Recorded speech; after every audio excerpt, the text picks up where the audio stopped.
qui m'a donné envie, ça a été Facebook qui a ameuté ces gilets jaunes. Il fallait porter un gilet jaune, il fallait descendre dans la rue parce qu'on avait un mécontentement. J'ai donc dit à tous mes amis, demain je ne serai pas là, je vais aller à la manif. J'étais, moi, à me dire qu'il n'y aurait personne. Et quand je suis arrivée, on s'est retrouvés à une cinquantaine, parce qu'il était 6h30 du matin. Et vers 7h30, 8h, là je vois du monde arriver. Et plus les heures avançaient, plus on se retrouvait des gilets jaunes, mais partout, partout. Personne n'a vu venir ce mouvement. Encore la veille, j'ai dû entendre gilets jaunes à 9h du matin, sans trop savoir ce que c'était que cette taxe et ce problème de taxe. On a dit que c'est le carburant, mais moi je crois plutôt que c'est un état général, c'est un ras-le-bol de plein de choses. Il y a trop d'injustice. Quand on sait que la France, c'est le 5e pays le plus riche au monde, et puis qu'il y a autant de misère. Et là, je me suis dit, mais qu'est-ce qui se passe ? Il se passe quelque chose, c'est obligé. Opération Escargot, barrage filtrant dans quelques heures. Les gilets jaunes passent à l'offensive dans l'Hexagone. 1500 actions sont annoncées. Bonjour Christophe Castaner. Bonjour. Merci de nous rejoindre ce matin en direct depuis le ministère de l'Intérieur. Pour connaître l'ampleur de la contestation des gilets jaunes, tournons-nous vers le passé. À quel mouvement peut-on, selon vous, comparer ce que l'on vit aujourd'hui ?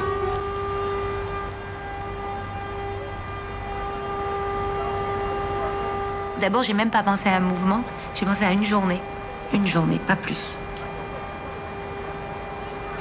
Et là, on a été subjugués de voir autant de monde sur cet arrêt d'autoroute. On se réchauffait à des ronds-points, on mangeait ensemble. Les gens nous racontaient vraiment ce qui se passait chez eux. Il y en a qui se chauffent pas, qui ne mangent pas à leur faim, qui ne payent plus leur loyer. Il y avait des mamies avec leur petite retraite. Des femmes me disaient, tu sais, j'ai 2 enfants. Le 16 du mois, je ne sais pas ce que je vais donner à manger à mes enfants. Quand on se croise dans les escaliers, moi j'habite un HLM, et je me rends compte qu'on galère énormément. Il y avait quelque chose qui m'avait beaucoup plu, c'était vous pleurez parce qu'il n'y a plus rien dans les rayons actuellement, mais moi je pleure parce que je ne peux pas acheter quand les rayons sont pleins. Et ça m'avait touchée. 282 000 manifestants, un peu plus de 2000 manifestations, une personne décédée, 229 blessés, 117 interpellations. Est-ce que vous avez des nouveaux chiffres pour nous ce matin ? Une réévaluation légèrement à la hausse. 287 710 personnes ont été comptabilisées sur 2034 sites par nos forces de sécurité.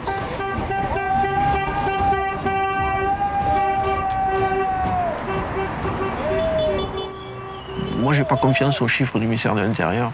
Pour moi, il y avait beaucoup plus que 280 ou 300 000 personnes. À chaque rond-point, il y avait 100 personnes, 150 personnes à chaque rond-point. J'ai halluciné tout de suite, puisqu'il y avait, 200, 300 personnes, 400 personnes qui étaient en haut du pont de la Rocade, et il y avait du monde qui était en bas, qui bloquait la Rocade. C'est illégal, mais il y en a ras-le-bol, on y va,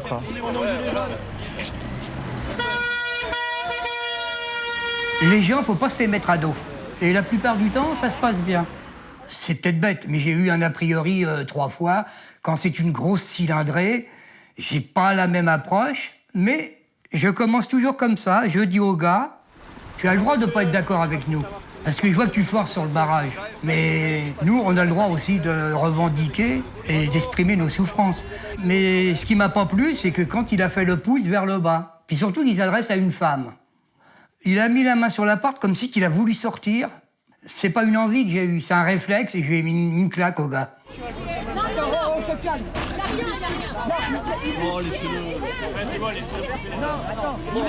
Après, j'ai regretté parce que j'ai vu qu'après, il y avait un gosse à côté. Et puis ça, c'est bon, En fait, ça m'a modifié mon ADN.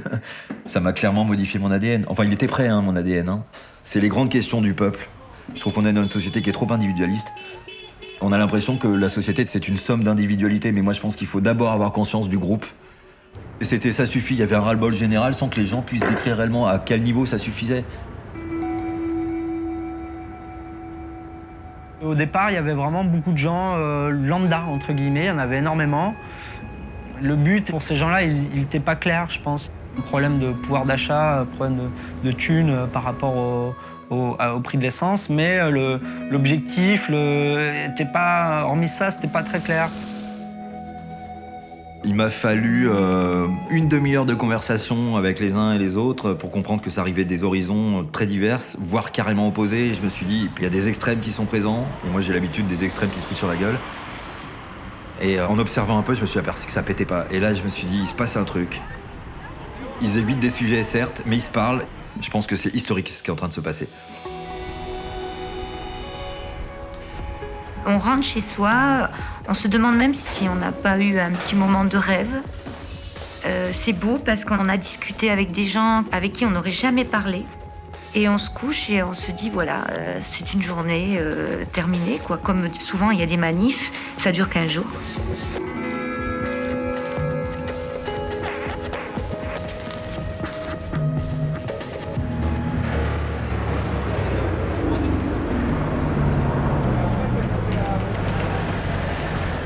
J'ai une amie qui m'a parlé de la pétition de Priscilla Ludowski. Oui, très intéressant. J'ai signé. Puis le mouvement est parti et moi je l'ai regardé un peu de l'extérieur. Puis bon, les premières télévisions ont montré là, qu'il y avait l'extrême droite, donc ça, très peu pour moi, j'ai pas voulu. Puis je regardais, j'écoutais les revendications, je me disais, mais mince, les revendications quand même, je suis d'accord avec la plupart. Je crois, ce qui m'a décidé, c'est la parole des femmes. On ne demande pas grand-chose, on demande plus de démocratie. Parce qu'il n'y en a pas dans ce pays, on nous dit vote et ferme ta gueule. En tant que citoyen, on n'a pas la possibilité de dire ce qu'on veut. On demande plus de justice fiscale parce que trop d'inégalités. On demande de cesser la casse des services publics parce qu'il y a plus de 200 services d'urgence en grève. Moi, j'étais complètement émue par leur situation, par leur dignité et par ce qu'elles racontaient, quoi, de leurs difficultés. Je me suis dit, je vais voir. Je ne mets pas le gilet jaune la première fois. En plus, moi, ça fait 50 ans que je manifeste pour tout ça. Et il n'y avait pas les gens que je connaissais, ou très peu. Ça allait des gens qui touchaient le RSA, mais y compris des auto-entrepreneurs. Il y avait beaucoup de gens dans les services, beaucoup d'ouvriers, énormément de retraités. Beaucoup de femmes aussi. Et ça, c'est un des éléments essentiels, du fait que ça tienne. Vous avez beaucoup de gens qui ont des problèmes de santé et puis qui ne peuvent pas se soigner. Et c'est ça que j'aime, c'est que c'est diversifié. C'est parti des taxes d'essence. Enfin, je me suis posé la question pendant un petit moment si c'était pas contre-productif pour l'écologie, quoi. Mais en fait, je me suis vite rendu compte qu'en fait, c'était une des revendications. C'est surtout l'inégalité de l'impôt. Et sous Macron, ça s'est aggravé, quoi. C'est même pas Macron, je dirais. Macron, c'est un symbole sur lequel on peut taper. C'est les actionnaires, c'est les tribunaux d'arbitrage. Le CETA, le TAFTA, tous ces trucs-là. Le marché est supérieur à l'humain. Et c'est insupportable. Les gens se sont pas insurgés contre la taxe écologique. Mais c'est derrière. Macron ne fait qu'appliquer un processus qui se déroule derrière, en fait.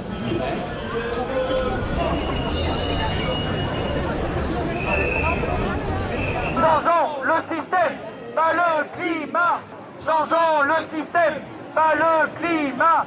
On n'est pas moins écolo que le reste des Français. Simplement, nous, on ne peut pas le payer. Là, c'est un truc de luxe, voilà. Donc, l'idée de l'écologie, elle est sous-jacente dans les revendications des Gilets jaunes, même si ce n'est pas la première qu'ils mettent en avant.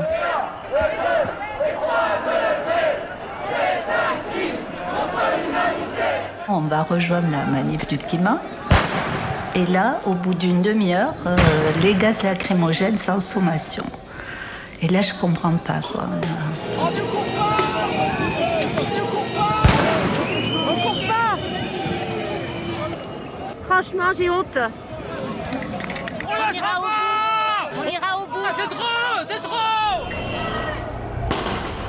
On est pris un sandwich grave. Ils doivent nous attendre, les CRS, là-bas au bout. Lâche-ball. Allez, vas-y. j'ai ressenti un truc anormal de la part de la police. Je te dis, hein, j'ai l'habitude, ça fait 50 ans que je manifeste. La première fois, c'était en 68. Mais c'est la première fois de ma vie que je vais à une manif en ayant mal au ventre de peur.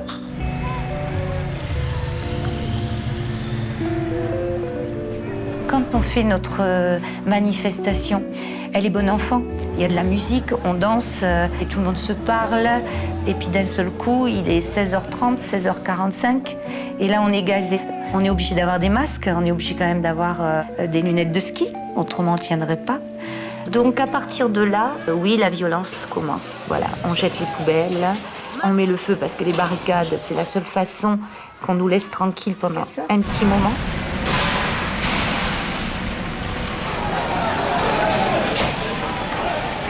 Regarde ce qui se passe à Toulouse, là. Regardez. Regardez bien, hein. Alors moi, j'interprète ça comme évidemment orchestré par le gouvernement, de montrer que ces manifestations sont dangereuses pour essayer d'empêcher que les gens continuent à y aller. Et ils ont gagné là-dessus. Et après, toutes les images des casseurs en boucle. Voilà. Donc là aussi, voilà, pour discréditer le mouvement, il n'y a rien de tel, quoi.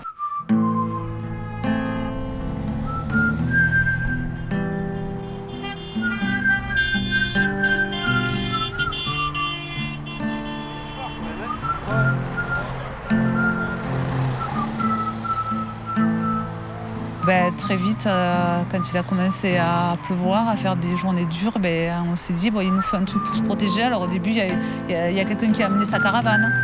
Et puis après, ceux qui étaient dans le bâtiment ont commencé à amener les matériaux. Et puis ceux qui savaient fabriquer les cabanes ont commencé à installer.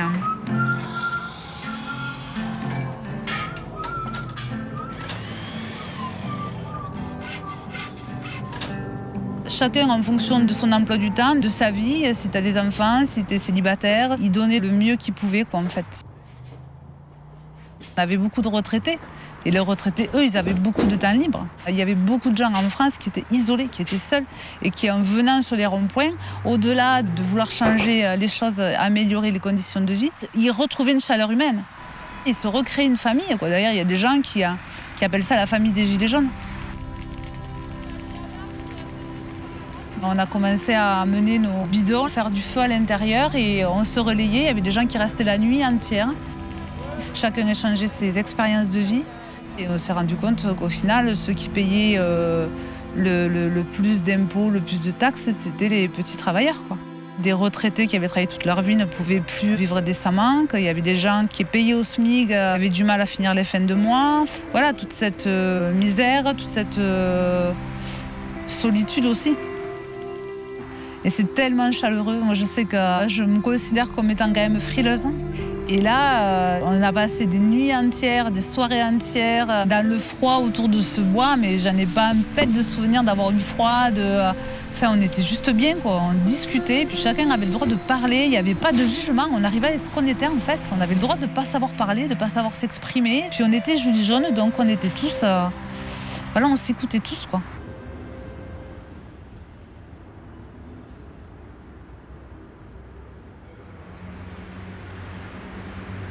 On n'a pas de chef, en fait, on n'a qu'un responsable qui n'est pas là d'ailleurs. Porte-parole, c'est pas un responsable. Et qui n'est pas là justement pour les stands. Ouais, exactement.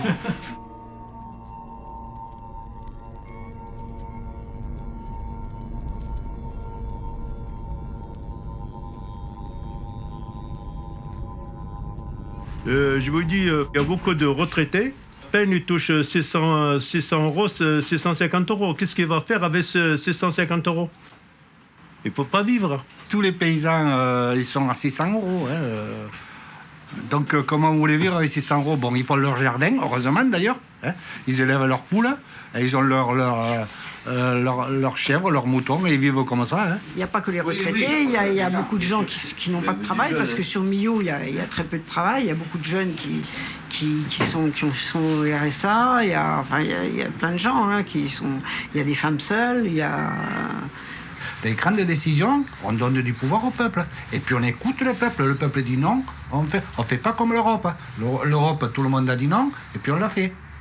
Voilà. Donc, et là, c'est ce qu'on veut, nous, c'est justement avoir ce poids de dire si les gens disent non, eh bien on le fait pas.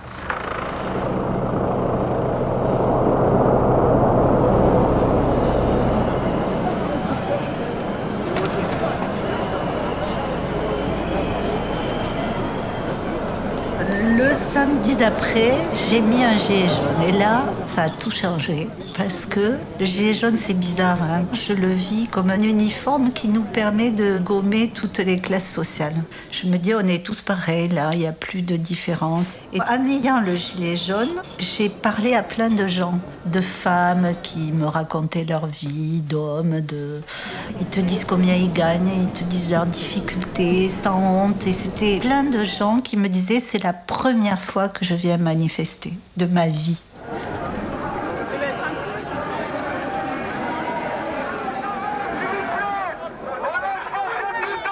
Moi, j'ai mis un gilet jaune. J'ai vu un mouvement populaire où chacun venait en tant qu'individu avec ce signe-là. Donc, j'ai trouvé ça fort. Je suis allé dans la rue avec un soupçon d'orgueil au début, tu vois, en tant que vieux militant qui lutte depuis très longtemps, voir des gens qui, quelque part, revendiquaient de sortir pour la première fois. Il y a un côté un peu vexant, mais en même temps, hyper joyeux qu'ils soient là, quoi. Donc, ça a été un élan. La seule chose où je peux le remercier, c'est nous avoir fait descendre dans la rue pour nous rencontrer, pour redevenir des êtres humains. Chose qui s'était perdue, on n'était plus des êtres humains, on était tous robotisés.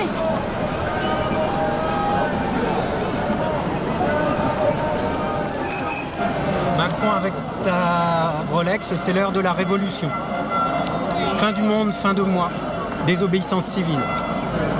Bienvenue en lacrymocratie. France championne du monde de flashball.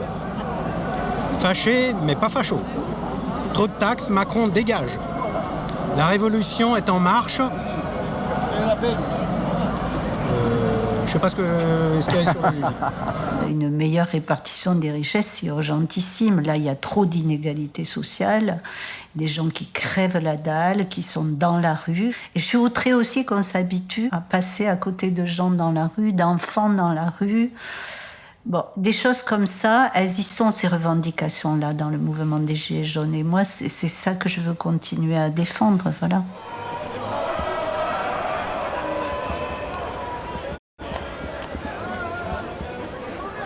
On n'est pas là uniquement pour le pouvoir d'achat. On est là pour défendre nos travail. On est là pour défendre nos gosses. On est là pour défendre notre pays. Je vais parler d'une certaine France qui n'est pas connue, qui est inconnue. C'est la France de Mayotte, 101e département français. Et il y a plusieurs milliers de Comoriens qui sont morts dans la mer, entre les îles des Comores et entre l'île de Mayotte. Et j'ai eu des témoignages personnels d'un Mahorais qui m'a raconté. Il a vu les gardes frontières français, avec leurs bateaux à moteur, tourner en rond autour des chaloupes, des gens qui tentent la traversée. Et ces gens, ils savent pas nager. Et c'est inacceptable, inacceptable. C'est des frères et des sœurs. On doit être solidaires les uns avec les autres. Parce qu'ils essayent de nous pointer du doigt les mauvais ennemis. Ils essayent de pointer du doigt les immigrés, les musulmans, les assistés, les chômeurs. Mais pourquoi ils font ça? Parce que sinon, on pointe du doigt les vrais responsables. Ils détruisent les peuples, ils détruisent la planète, ils détruisent les cultures. Et ça, c'est inacceptable. C'est pour ça aussi qu'on est là. Résistance! Vu qu'il y avait de plus en plus de monde sur Toulouse, donc je considérais qu'il fallait gonfler le nombre, quoi, que l'objectif c'est vraiment qu'il y ait du monde. Donc je suis partie sur les manifestations à Toulouse et au début c'était un samedi sur deux. Il y a des fois même j'y allais le matin sur Foix et l'après-midi je partais à Toulouse. De toute façon, après, ma vie n'était organisée qu'autour des gilets jaunes, quoi. Je veux dire, je mangeais, je buvais, je dormais, gilets jaunes. C'était vraiment un mouvement dans lequel on ne pouvait pas, à mon avis, y aller un petit peu, que de temps en temps. C'était trop prenant, il y avait trop d'émotions.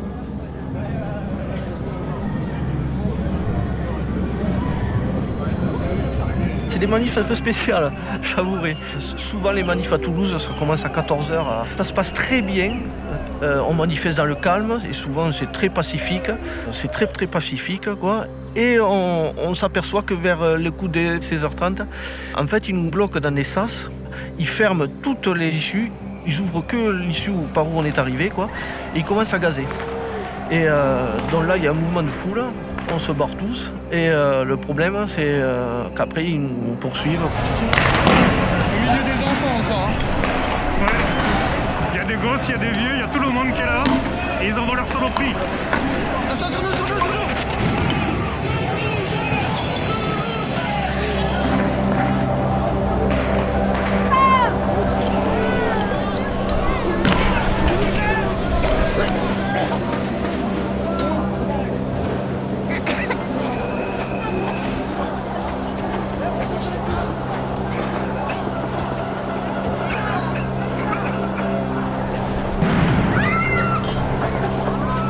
Qu'est-ce qu'on va défendre? Qu'est-ce qu'on défend et qu'est-ce qu'on veut défendre?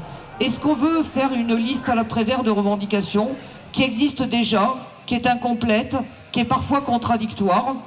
Ou est-ce qu'on veut prendre le temps, parce que pour ça il faudra prendre le temps, de définir ensemble et collectivement quelles valeurs on veut porter, en tout cas pour les Gilets jaunes à Toulouse, quelles valeurs, quelle forme de société on veut défendre? Il va bien falloir à un moment donné qu'il y ait quelqu'un qui parle pour les gilets jaunes. Ça va être obligé. Mais on est trop de gilets jaunes. On a chacun un avis différent. C'est assez compliqué, je pense. Bonjour à toutes, bonjour à tous. On va commencer cette 4e AG. On va demander à tout le monde de faire, comme à la dernière Assemblée Générale, une minute de silence pour toutes les personnes qui ont été blessées et mutilées le samedi dernier.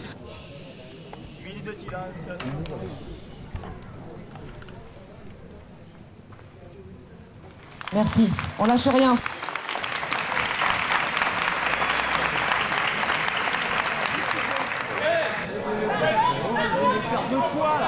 Alors si vous n'êtes pas d'accord, vous allez lever la main au moment où je vais vous le demander. Est-ce que vous êtes pour? Est-ce que vous êtes contre? Il y a eu tout de suite, de la part de certaines personnes, une défiance très très profonde. Des personnes qui étaient dans la critique immédiate de c'est qui ces gens-là qui nous organisent ce truc-là, la manière dont ils font les choses, c'est pas bien, c'est pas ça, c'est pas comme ça, il faudrait pas faire ci, il faudrait pas faire ça, c'est pas de la démocratie. Il n'y a pas besoin de crier. Vous êtes contre cette proposition? On ne veut pas de représentants. Donc du coup, tous les gens qui pourraient avoir l'habitude d'organiser le mouvement sont rejetés. Donc c'est pour ça qu'aux AG, on passe énormément de temps à voter. On vote même le fait de voter. Donc, mais en même temps, je comprends ça, parce qu'il y a tellement de récupération qu'on ne veut pas, par les partis politiques ou autre chose. Mais je vois quand même qu'on essaie de s'organiser. Bonjour à tous. Bon, moi, ce que je voulais dire, c'est par rapport aux manifestations du samedi. C'est marrant, les gilets jaunes que j'ai rencontrés, ils ne s'autorisaient pas à parler de politique. Et là, moi, je pense qu'il y a eu une formation accélérée extraordinaire de la prise de parole et de la conscience politique qu'ils avaient en eux. Et là, tout ce qu'on leur annonce comme étant des progrès sociaux, ils ne sont pas dupes. Ils déconstruisent tout de suite. C'est fou la vitesse à laquelle ça évolue, tout ça. On part il y a quelques semaines, mine de rien, avec des revendications spécifiquement sur la hausse du carburant dans un tout premier temps et des processus démocratiques, pas vraiment démocratiques au sein des groupes. Et aujourd'hui, la dernière Assemblée Générale, on s'approche de quelque chose d'exemplaire en matière de démocratie. Il y a une écoute, il y a un langage commun, il y a des manières de faire. Waouh! Appel de la première assemblée des Gilets jaunes. Depuis le 17 novembre, du plus petit village du monde rural à la plus grande ville, nous nous sommes soulevés contre cette société profondément violente, injuste et insupportable. Nous nous révoltons contre la vie chère, la précarité et la misère. 26 milliardaires possèdent autant que la moitié de l'humanité. C'est inacceptable. Nous exigeons l'augmentation immédiate des salaires, des minima sociaux, des allocations et des pensions, le droit inconditionnel au logement et à la santé, à l'éducation, des services publics gratuits et pour tous. Donc il y a une personne qui est mandatée par un groupe et qui va porter la parole du groupe auprès de l'Assemblée des assemblées. La décision sera toujours collective, partira du bas et il y a juste un porteur de parole qui apportera la parole de la décision du groupe. Mais la décision sera toujours prise collectivement.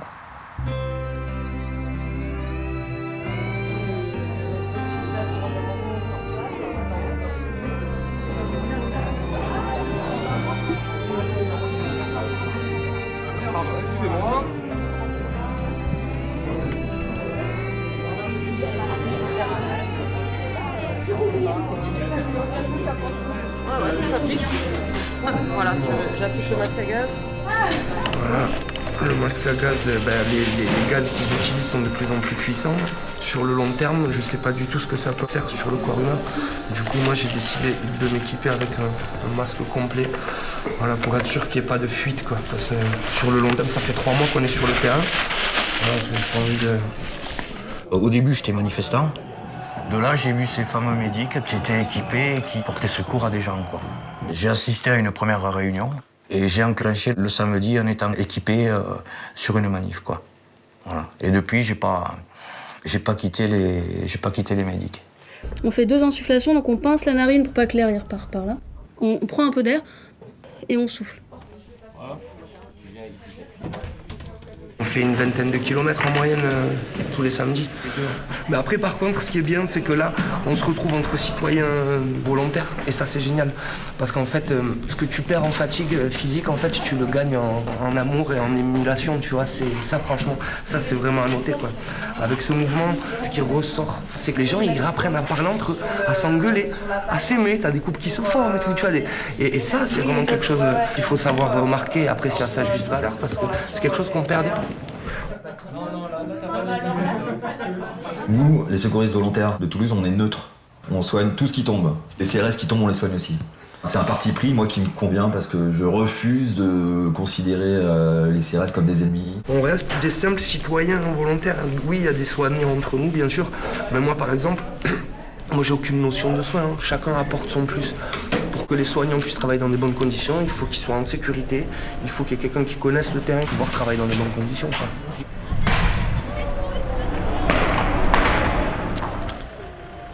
J'ai le souvenir d'une jeune femme qui sortait de son travail. J'entends crier « Médic, médic, médic ». C'était un groupe de CRS. Il y avait une jeune femme qui était par terre. Elle faisait une crise de panique, mais quelque chose de sérieux. Donc je lui ai parlé pour la rassurer. Et elle m'a dit qu'elle sortait de son travail, que ça lui avait rappelé les attentats de Barcelone auxquels elle avait assisté. Elle était enceinte, pour la petite histoire. Donc il était évident qu'il fallait qu'elle soit évacuée. Donc après, elle ne voulait plus lâcher ma main. Mais c'est pas tant les blessures qu'on a eues à traiter, etc. C'est surtout l'état émotionnel des gens, quoi. Psychologiquement, nous, il faut qu'on soit costaud pour pouvoir absorber ce choc émotionnel de la personne qu'on prend en charge.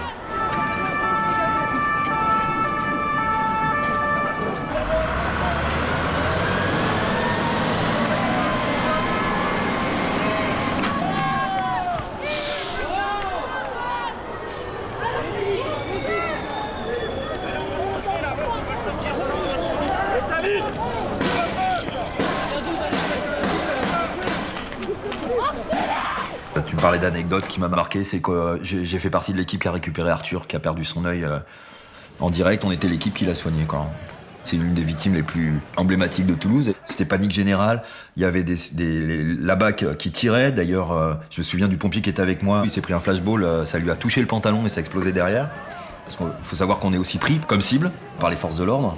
On était en train de soigner un crâne matraqué, un peu ouvert, enfin qui pissait le sang. Et ça a été nassé avec quasiment que des CRS et des baqueux pas du tout expérimentés. Donc ils ont chargé. Ça a donné un mouvement de panique généralisé. Et on a vu des gens sauter, mais de partout. Et Arthur s'est fait tirer à 4 ou 5 mètres, à tir tendu, dans l'œil.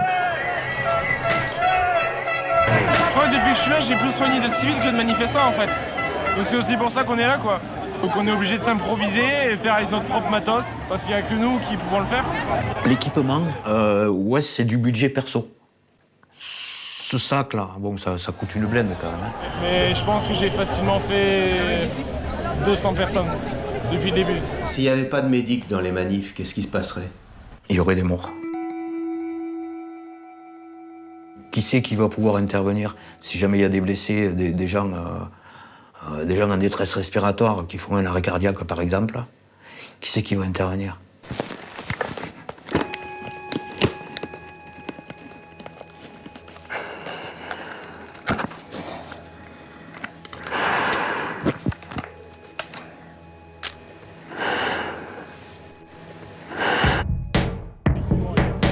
Voilà, on a tous le même droit à l'existence.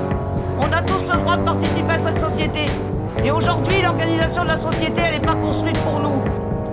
Elle est construite pour une minorité, c'est ce qu'on appelle le capacitisme, le validisme. C'est-à-dire que la société, elle est faite uniquement pour ceux qui sont beaux, forts, mâles, blancs, qui ont environ 30 ans, qui permettent de rapporter de l'argent immédiatement aux actionnaires. Parce que si on obtient que la société s'adapte à tous, tout le monde revoit sa place. Ceux qui sont fragilisés. Ah oui.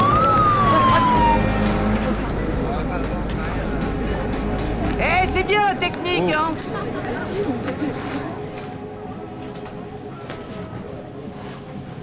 Alors donc j'ai un syndrome d'Ehlers-Danlos, qui est une maladie génétique rare. Seulement ça a été diagnostiqué chez moi qu'à 45 ans. Donc j'ai subi une errance diagnostique pendant des dizaines d'années. Je sais aussi depuis peu de temps que je suis autiste Asperger. J'ai des problèmes rhumato importants, cardiaques, respiratoires, ORL, une douleur permanente avec des douleurs plus ou moins importantes, des états fluctuants et des incapacités qui se sont aggravées au fil du temps. Et puis j'ai toujours détesté l'injustice. Et ça, je crois que oui, c'est un peu mon côté Asperger. Je supporte pas l'injustice, je supporte pas la malhonnêteté, je supporte pas un certain nombre de choses. Et ça fait que je suis assez obstiné dans les combats que je mène, parce que j'y crois tout simplement, quoi. Enfin, pour moi, c'est pas un choix, je suis comme ça et je peux pas faire autrement de toute façon.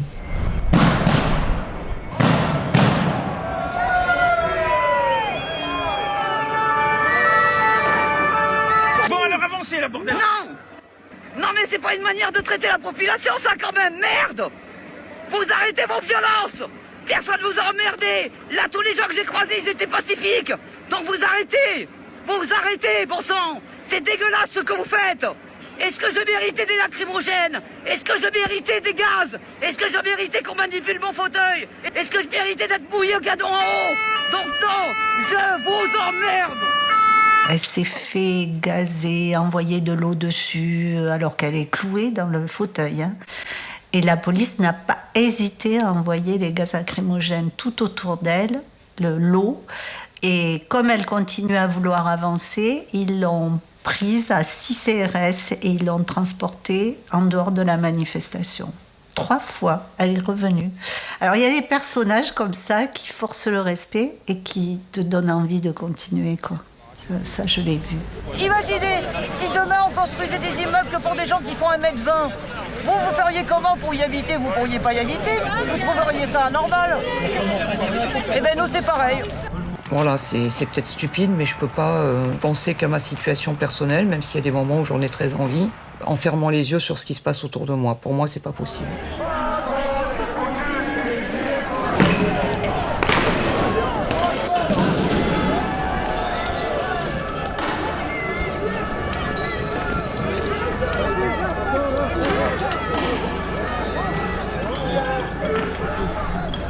On a choisi de faire une conférence de presse sur les événements, on va dire, qui se sont déroulés ces quelques semaines à travers le mouvement des Gilets jaunes, sur les pratiques policières. 2 mots sur l'Observatoire. C'est un dispositif qui a été mis en place concernant les pratiques policières, notamment en termes de maintien de l'ordre. Il nous a posé question quant au danger que ça pouvait représenter en termes de respect des libertés publiques. Et donc, depuis 2 ans, cet observatoire, qui est constitué de 3 organisations, la Ligue des droits de l'homme, la Fondation Copernic et le Syndicat des avocats de France, fait un travail d'observation avec l'appui méthodologique de l'université, de manière à donner de la visibilité et de la compréhension à ce qui se passe. Voilà. Nous, on a une grande habitude de manifester. La LDH, on y est tous. J'ai vraiment manifesté je ne sais pas combien de fois. Et c'est vrai qu'on se dit qu'il y a quelque chose qui a vrillé. Et petit à petit, on a l'impression que la police et les CRS, quand ils sont intervenus, il y avait déjà l'idée de pouvoir faire peur.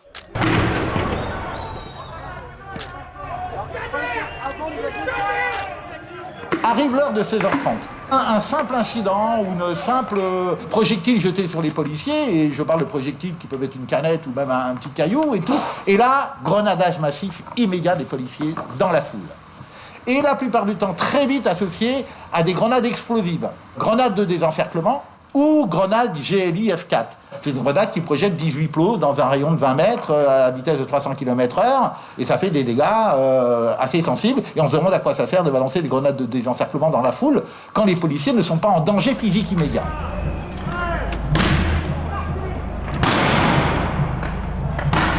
L'Allemagne, je ne sais pas si tu as vu des grosses manifestations à Berlin, qui sont énormes, avec plus de 100 000 personnes ou 200 000.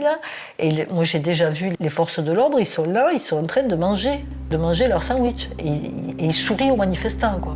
Alors que nous, on n'assiste pas du tout, on n'a pas du tout ce même rapport avec la police. On a un rapport de méfiance, on a un rapport de peur. On ne sait pas comment on va se faire maltraiter, quoi. On est gazé sans rien comprendre, hein. En plus avec plusieurs tirs, on n'y voit rien. On voit des passants qui prennent comme les autres parce qu'ils n'avaient pas qu'à être là à ce moment-là. Ça peut être aussi des bébés avec des gens qui passent et des mamans qui poussent les poussettes. Ça peut être n'importe qui. On a un observateur qui a été blessé avec un bout de grenade de désencerclement sur le front. Il va partir avec les pompiers.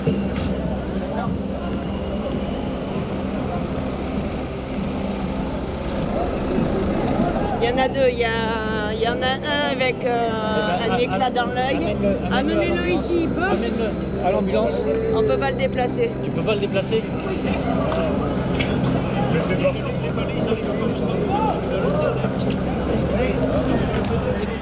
J'ai jamais connu de répression policière comme ça. On dit que c'est depuis la guerre d'Algérie qu'il n'y en a pas eu autant, mais j'ai jamais connu ça. C'est pas que les gaz, quoi, hein. C'est l'humiliation, c'est le sexisme, c'est arrêter des gens, les mettre par terre, c'est se moquer, c'est effroyable, quoi, de faire ça, quoi. Surtout dans un pays qui se dit démocratique.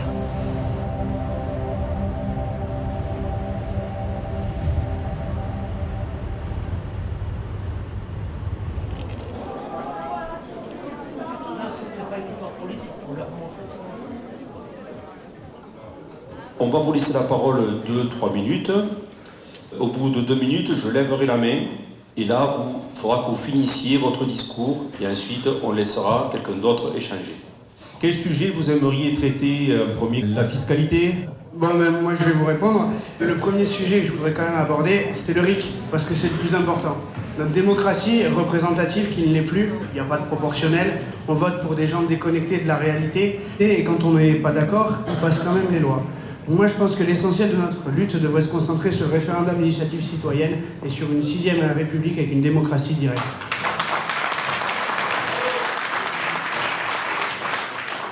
Moi, c'était le thème de la santé. Nous, on n'a plus accès normalement à des soins. Est-ce qu'on ne pourrait pas imaginer un réseau de dispensaires pour désengorger les urgences, les choses moins graves, et en même temps essayer de réformer le système de façon à ce que, par exemple, les étudiants boursiers en médecine puissent faire un service civique au service des populations dans les endroits qui sont potentiellement des déserts médicaux. Oui, le RIC, moi je suis vraiment pour, en toute matière, avec vraiment reconnaissance du vote blanc, pour qu'il puisse être reconnu et qu'il invalide la question ou les élus, qu'on en propose d'autres, ça oui bien sûr. La puissance politique, c'est à nous de la reprendre. Il faut continuer parce que vous voyez qu'on a beaucoup de sujets qu'on n'arrive pas à affiner parce qu'on est nombreux, parce que ça prend du temps. On a tous de très très bonnes idées, de l'accumulation de connaissances. Et là, il va falloir qu'on arrive à faire circuler cette connaissance entre nous. C'est important qu'on sache mettre l'ego de côté. Revenez, on se retrouve.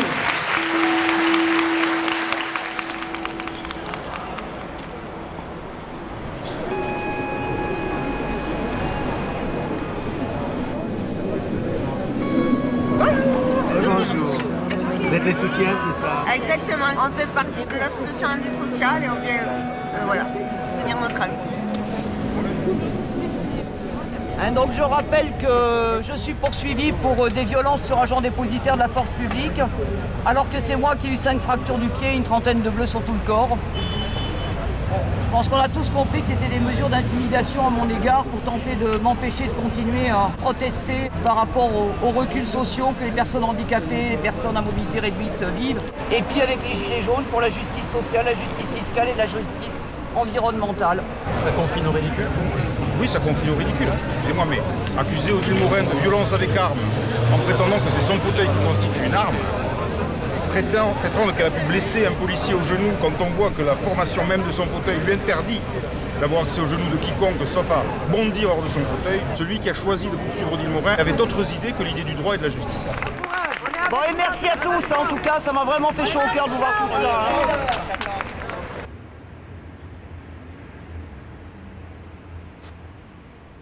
Moi, j'ai eu pas mal d'arrestations. Je crois que j'en suis à 6 problèmes avec la justice et la police.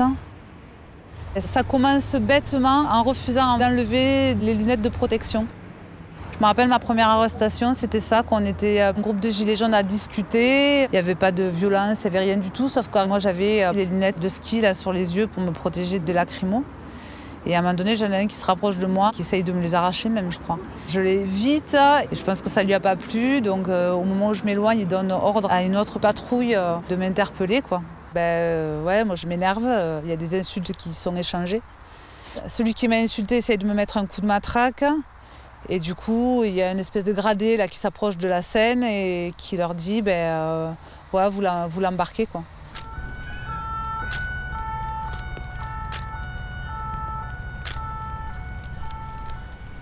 Je suis restée toute la nuit en garde à vue et je me suis dit, ils vont me garder la nuit juste pour me faire arrêter les manifestations. Et puis je me retrouve embarquée au tribunal, à passer en comparution immédiate, ce qu'ils appellent. Et là, on a un avocat commis d'office qui n'en a rien à fiche en fait de vous, quoi. Les avocats, ils ont sincèrement, je dirais 5 minutes pour défendre leurs clients. Donc en 5 minutes, c'est impossible. Et ils sont condamnés, de toute façon, ils sont condamnés dès qu'ils se sont assis sur la chaise. Pour les comparutions immédiates en matière de gilets jaunes, c'est de manière quasi systématique des peines de prison ferme avec des mandats de dépôt de manière indifférenciée. C'est-à-dire que quelle que soit la situation de la personne, quelle que soit sa situation familiale, professionnelle, quel que soit l'état de son casier judiciaire, bien là, quelle que soit la situation de la personne, le mandat de dépôt, il est quasi automatique. 5 minutes pour être condamné, pour avoir été un manifestant. Mais le pire, c'est que moi, j'ai vu passer quelqu'un, parce qu'il n'y avait pas que des gilets jaunes, hein. Il y avait un trafiquant de drogue. Il est sorti, lui. Lui, il est sorti. Je sais pas, voilà.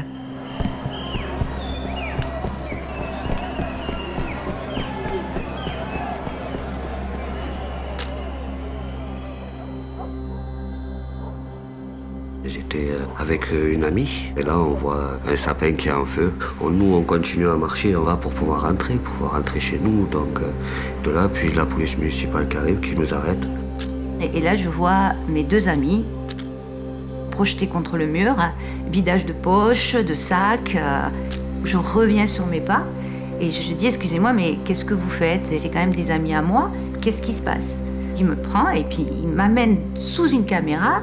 Il appelle un collègue et il dit « Est-ce que c'est elle la 3e personne ?» Du coup, ils nous ont accusés à nous. Ils nous ont directement arrêtés et mis en garde à vue.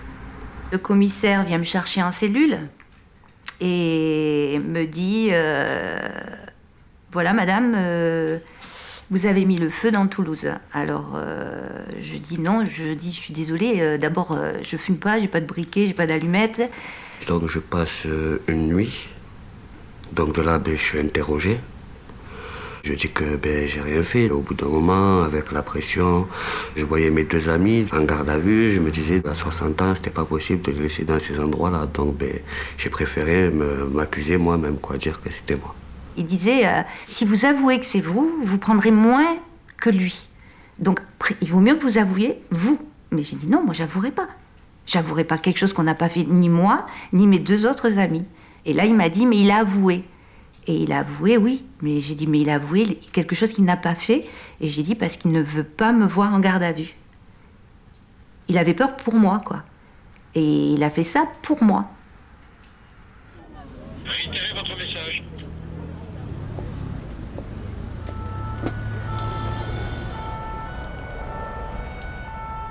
De la garde à vue, je suis passé directement au tribunal, en sachant que le procureur demandait 10 ans d'emprisonnement. Alors la comparution immédiate, c'est on vous attrape, on vous juge. C'est la justice d'abattage. Et on voit aujourd'hui que le recours massif à la comparution immédiate, il est utilisé désormais pour les gilets jaunes et donc les opposants politiques.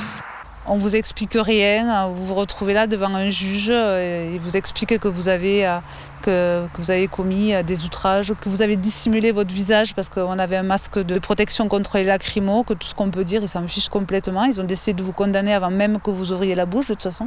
Ils ont décidé de me mettre 4 mois de prison ferme, 2 ans de mise à l'épreuve Et je crois que c'était 8 mois de sursis ou quelque chose comme ça, quoi. C'était très sale, le parterre était tout noir. Les carreaux, il n'y avait plus de joints aux carreaux, ce qui veut dire qu'on dormait à 3 dans des cellules qui faisaient 5 mètres de long sur 2,50 mètres de large. L'eau, elle coulait quand il pleuvait, l'eau, elle coulait par terre, donc on était mouillés, il y avait des rats partout. C'est vraiment pas évident, quoi. Des bagarres.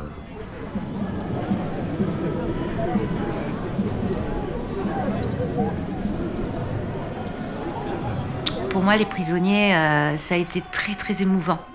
Déjà parce que j'avais cette amie qui était enfermée par dévouement. Hein. Donc quand on les a vus secouer les draps et tout, mais j'avais les larmes aux yeux. Moi. Et j'espérais qu'ils vont nous entendre parce que je savais que tous ces gens qui s'étaient fait arrêter ont pris 4 mois, 1 an de prison. Des amendes où ça allait jusqu'à 2 000 €. On aimerait faire le lancer de lanterne comme il faut, qui le voyait de la fenêtre.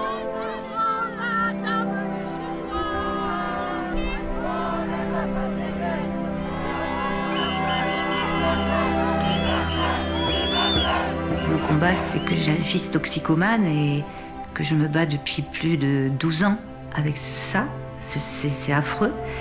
Je me rends compte que les trafiquants de drogue sont dans la rue, que il n'y a pas non plus de clinique pour mon fils. Il y a plus rien.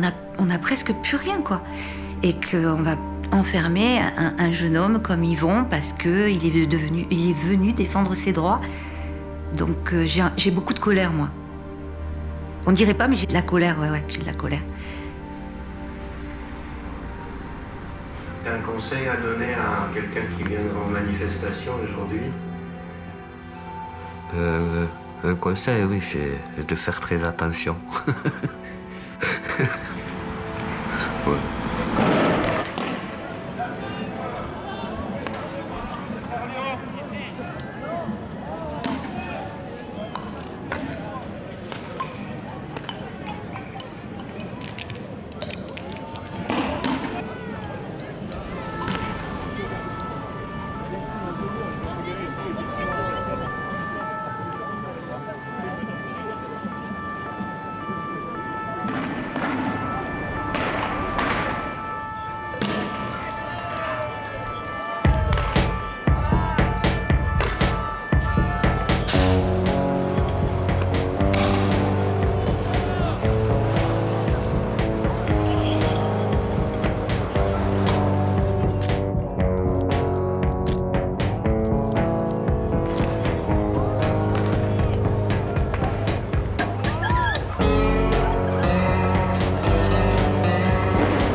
Quand je suis venu, là, j'ai pris le métro.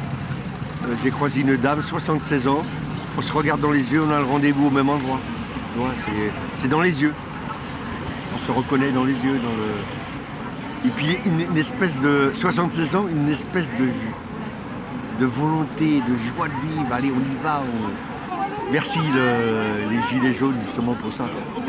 Pour avoir redécouvert la vie.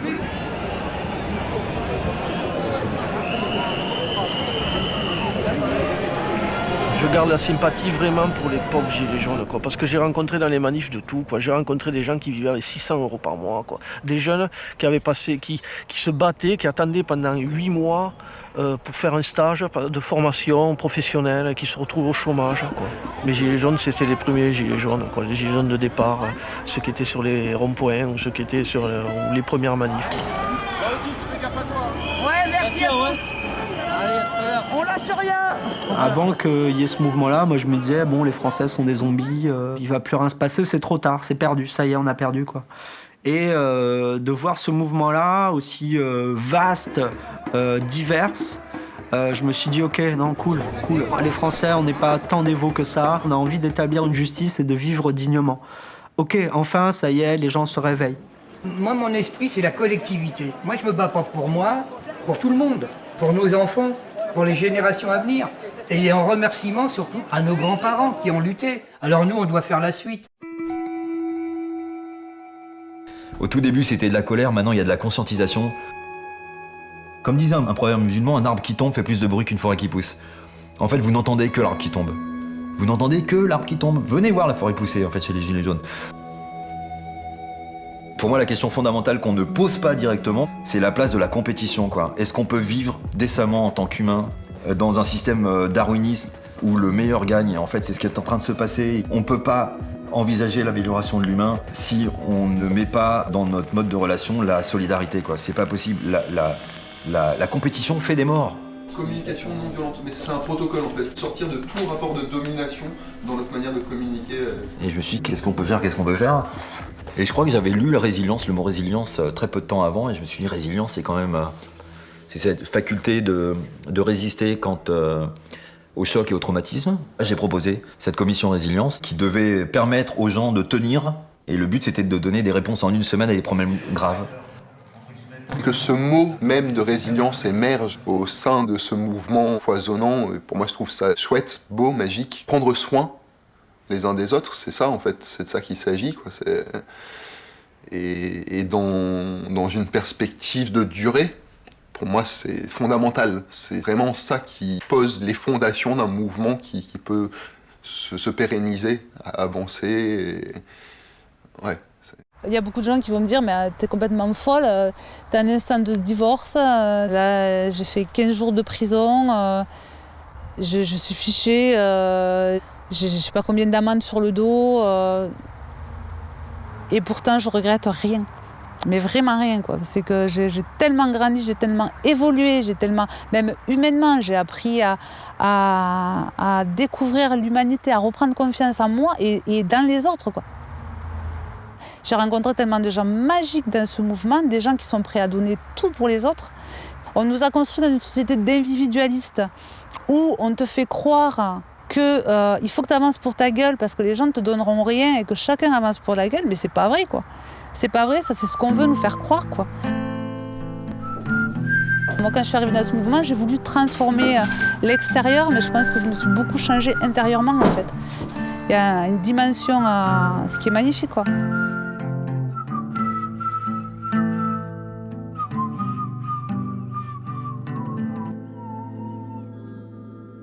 Celui que j'aime beaucoup et que j'ai écrit derrière mon gilet, c'est « Je pense, donc j'y suis ». Celui-là, je l'adore. Après, il y a celui « Il remue le couteau dans la paix ». Moi, je l'adore, celui-là aussi, parce que c'est tout à fait ça, en fait. Voilà. Après, il y a « On ne rentre pas dans un monde meilleur sans effraction ». Il est très joli aussi. Celui qui m'a fait rire, c'est « Enfin les ronds-points servent à quelque chose ». Ça, c'est génial.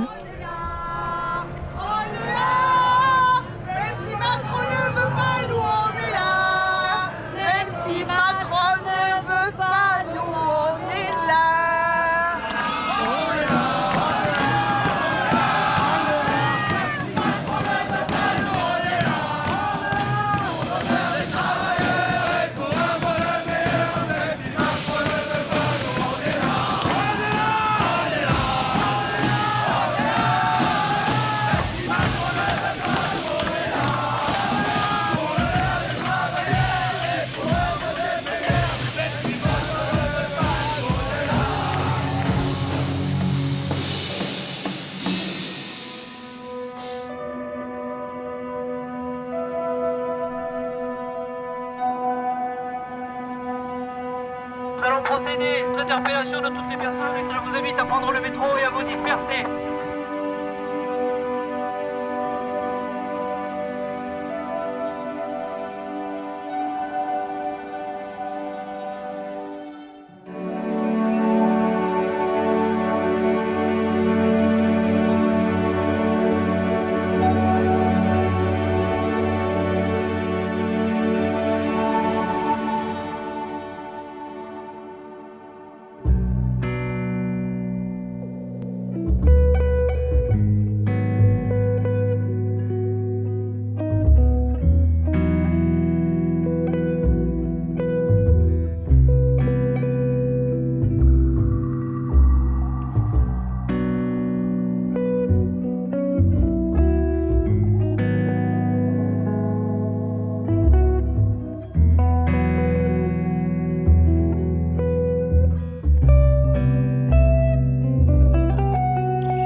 objectif.